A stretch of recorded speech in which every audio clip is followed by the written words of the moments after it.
Udara gurun terasa panas dan kering ketika Thomas Williams, seorang arkeolog asal Inggris, menapaki tanah gersang di kawasan Hijaz.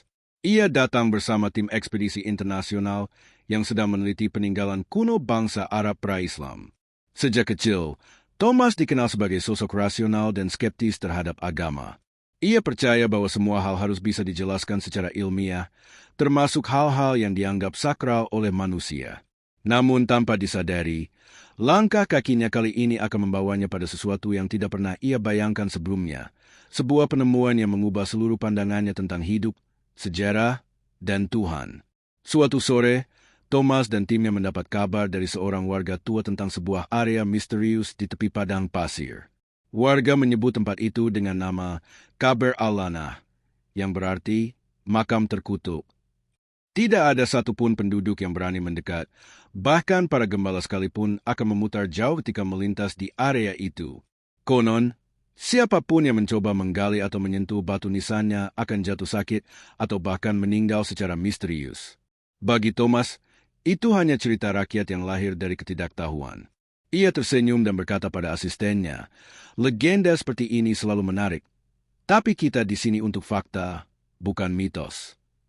Keesokan paginya, mereka mulai menggali di sekitar area itu. Dari permukaan, tampak reruntuhan yang sudah ditelan pasir selama ratusan tahun. Setelah beberapa jam, tim menemukan struktur batu besar berbentuk kubus dengan ukiran yang sudah pudar dimakan waktu. Saat Thomas membersihkan permukaannya, ia menemukan sesuatu yang mengejutkan. Ukiran huruf Arab kuno yang jika diterjemahkan berarti, celakalah dia yang menentang kebenaran dari Tuhan. Kalimat itu membuat bulu kuduknya merinding, meskipun ia berusaha tetap tenang dan profesional. Ketika malam tiba, Thomas tidak bisa memejamkan mata. Di dalam tenda, ia terus memandangi foto-foto hasil penggalian. Ada sesuatu yang aneh pada struktur makam itu.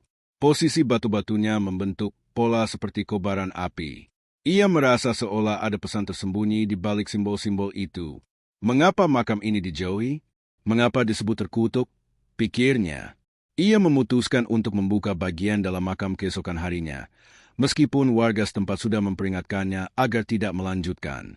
Saat pagi datang, mereka menurunkan kamera dan alat penerangan ke dalam ruang bawah tanah makam itu. Udara di dalamnya terasa sangat berat, seolah dipenuhi aroma belerang dan debu. Thomas turun perlahan, menyinari dinding dengan senter. Dan di sanalah ia melihatnya, lukisan tangan yang menggambarkan sosok lelaki tua dengan api yang menyala di sekeliling tubuhnya. Di bawah lukisan itu tertulis kalimat dalam aksara Arab klasik. Inilah tempat bersemayam orang yang menentang risalah Muhammad. Thomas tertegun. Ia bukan seorang Muslim, tapi ia tahu nama itu, Muhammad, sosok yang disebut-sebut sebagai nabi besar dalam Islam. Ia segera keluar dari makam dengan wajah pucat. Para warga yang melihat ekspedisi itu hanya menggeleng pelan.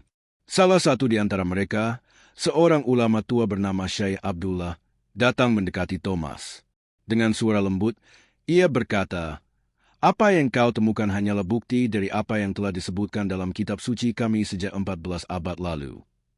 Thomas kebingungan. Ia lalu meminta penjelasan, dan Syekh itu membacakan sebuah ayat dari Al-Quran, "Binasalah kedua tangan Abu Lahab dan sesungguhnya dia akan binasa. Tidak berguna baginya harta dan apa yang ia usahakan. Kelak dia akan masuk ke dalam api yang menyala-nyala." Quran Surat Al-Lahab 1:3. Thomas terdiam. Ia teringat pada ukiran di dinding dan aroma belerang yang sangat kuat di dalam makam itu. "Apakah mungkin ini makam Abu Lahab?" tanyanya lirih. Syekh itu hanya menjawab, "Kami tidak pernah memastikan, tapi siapapun yang menentang risalah kebenaran akan dikenang dengan kutukan serupa." Dan tempat itu menjadi tanda bagi mereka yang masih buta terhadap cahaya. Sejak hari itu, Thomas tak lagi bisa tenang. Setiap malam ia bermimpi melihat sosok lelaki tua yang menatapnya dengan mata penuh api.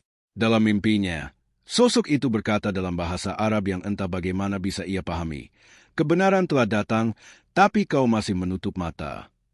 Thomas mulai mencari tahu tentang Al-Quran.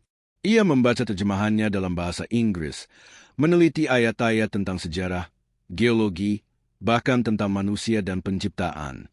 Ia terkejut karena banyak hal yang disebutkan dalam Al-Quran ternyata selaras dengan fakta ilmiah modern.